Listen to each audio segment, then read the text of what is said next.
보이지 않는 작은 것 하나 놓칠 수 없어 늘 더 생각하곤 해 수없이 많은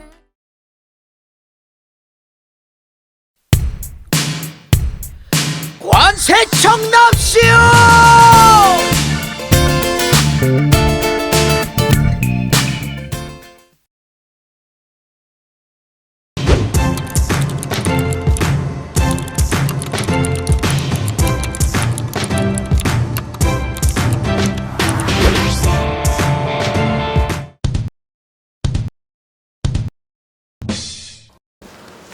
어이구야,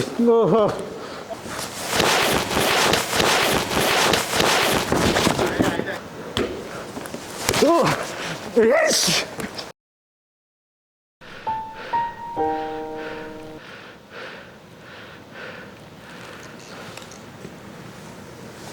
선생님, 배울과 잘하고 싶습니다. 호호, 열심히 하는군. 마지막까지 희망을 버려서는 안 돼.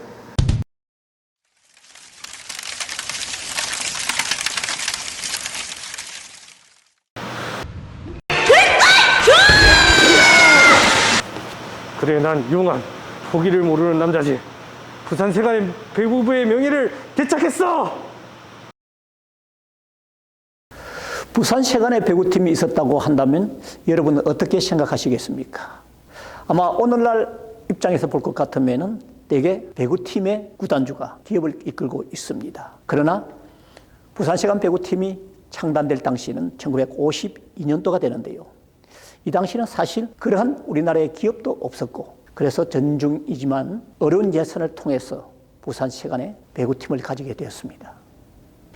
우리나라가 해방 이후에 가장 강력한 배구팀은 한국전력팀이었습니다. 그런데 갑자기 6.25 전쟁이 발발하면서 부산은 한순간에 피난수도가 돼 여기에 자연스럽게 많은 배구팀들이 모였는데, 이 당시에 그 일반 직장팀으로서는 부산세관, 그리고 육군 소속의 특무대인데 보통 영어로 CIC라 불렀습니다.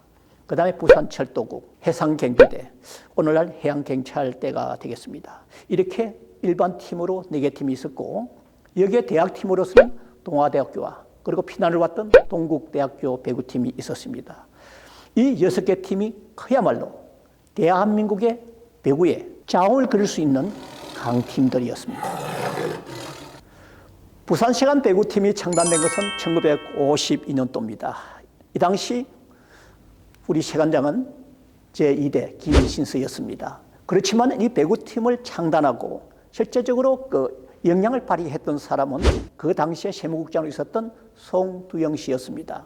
이분은 오늘날의 동네 고등학교인 동네고보 출신으로서, 당시 동네고보는 우리나라에서 고등학교 중에서 가장 배구를 잘하는 강력한 팀이었습니다. 후배들을 주축이 돼서 부산세관 배구팀을 만들었습니다.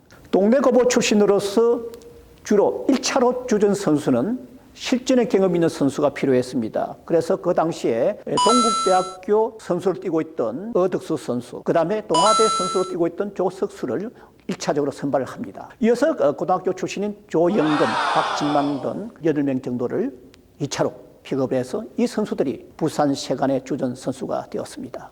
이 주전 선수들이 혹시 부상을 입거나 다른 일로 내가쓰고 결연이 됐을 경우는 김영우라든지 이수영이라든지 이런 선수를 통해서 선수를 보강을 했습니다. 당시 세관 소속으로서 그 자웅을 그려둔 배구팀이 있었습니다. 그 부산세관과 그야말로 참 쌍벽을 이루던 팀이 전남 여수세관 팀이었습니다. 그래서 이 팀과 수시로 그 친선 경기를 벌이면서 그 선수들의 실력을 항상을 쌓고 그다음에 실전 경험을 쌓도록 했던 것이죠. 이 양 팀이 한번 부산에서 경기를 벌인 적이 있었는데요. 1953년 5월 31일에서 6월 1일 양일간 부산 영도에 있는 영선초등학교 실내체육관에서 배구 경기를 벌였습니다. 그런데 여수세관이 부산세관한테 3대 0으로 완패하고 말았습니다. 그런데 그 완패한 원인이 뭘까? 이 분석을 해보니까요. 첫째는 여수에서 선박을 타고 하루 종일 오다 보니까 피로도가 쌓여가지고 경기를 제대로 하지 못했다는 것이고, 두 번째는 실내 체육관에 대해서 몰랐던 것이죠. 이러한 그 배구장에 대한 그 경험 부족으로 인해 가지고 석패를 했다는 이야기가 전하고 있습니다. 1953년 6월에 부산에서 개최된 제8회 전국 배구 선수권대 예선 겸 경남 선수권 대회가 열렸는데요. 이때 그 대학 가운데서 참 강력한 팀이 동국대 악조 배구팀이었습니다. 부산세관과 동국대가 붙었는데 부산세관이 그야말로 3대 0으로 완파를 시키고 말았습니다. 그래서 경남 선수권 대회를 우승을 했고요. 그러나 2주 후에 그 대전에서 열렸던 전국대회에 가서는 부산세관이 아깝게 석패를 했다는 이야기입니다. 드디어 부산세관 배구팀이 전국에서 석권할 때가 있었습니다. 그것은 바로 전쟁 후반기죠. 1954년 9월 11일에 여수에서 열렸는데요. 이 당시에 참가한 팀이 부산세관과 여수세관, 그리고 육군특무대와 또 그 당시 가장 강력한 팀이 한국전력 배구팀이었습니다. 이 4강이 붙어가지고 토너먼트식으로 벌였는데 여기서 부산세관이 왕자가 되었습니다. 그래서 지금도 우리 부산세관 박물관에 가면은 4강에서 그 우승컵이 그야말로 빛나고 있습니다. 이처럼 부산세관 배구팀이 전국에 석권할 정도로 화려한 전성기를 누렸지만 왜 오늘날까지 그 전통이 이어지지 않았을까요? 그것은 6.25 전쟁 이후에 이 배구바다는 또 다른 스포츠가 들어왔습니다. 그것은 주로 축구와 야구였습니다. 이러한 야외의 경기가 또 인기에 접근하게 되고 그러다 보니까 점차 또 배구는 거리가 멀어지게 됐었죠. 또 서울 수복을 인해 가지고 부산에 상주했던 그 많은 배구팀들이 서울로 다 올라갔습니다. 자연적으로 이 지역의 배구에 대한 그 활성화라든지 인기도가 떨어지게 된 것이죠. 그보다도 또 중요한 게 하나 있습니다. 이 배구팀을 운영하려니까 예산이 부족했던 겁니다. 한마디로 해서 부산세관의 배구팀이 사라진 것은 이 배구팀을 키울 만한 그런 예산이 지원되지 못하는 데 있었던 것이었습니다. 1950년대 이후에 자연적으로 이 배구팀이 해산이 되었고 여기에 있던 선수들은 다 세관 소속으로 한 명씩 두 명씩 배치가 되곤 했습니다만은 이 사람들은 이 사무직이 적성에 맞지 않았던 것이죠. 그래서 한두 명씩 다 세관을 떠나게 됐고 또는 직장을 찾아서 나가고 말았습니다. 그나마 그 당시에 주전 선수 가운데서 선수 주장을 맡았던 조영건이라든지 박진강 같은 사람들은 끝까지 세관에 남아서 명예퇴임을 하거나 정년퇴임을 한 사람도 있었습니다.